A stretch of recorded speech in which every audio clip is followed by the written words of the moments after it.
চা বানাই দিলেন।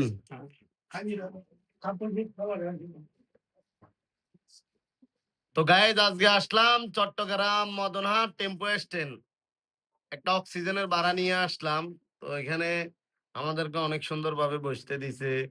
একটা আঙ্কেল আছে, উনি চা বানাই দিছে। এই যে দেখেন ড্রাইভারদের কি কত সুন্দর ব্যবস্থা। তো ফ্রেশ ফ্যাক্টরিতে যাইলে কোনো আপ্যায়ন নাই, কোনো চা নাই, খালি মশার কামড় আর মশার কামড়, ওইটা ছাড়া আর কিছু নাই। চা বানাই দিলেন। তো গাইজ আজকে আসলাম চট্টগ্রাম মদনহাট টেম্পো স্ট্যান্ড, একটা অক্সিজেনের ভাড়া নিয়ে আসলাম। তো এখানে আমাদেরকে অনেক সুন্দর ভাবে বসতে দিছে। একটা আঙ্কেল আছে, উনি চা বানাই দিছে। এই যে দেখেন ড্রাইভারদের কি কত সুন্দর ব্যবস্থা।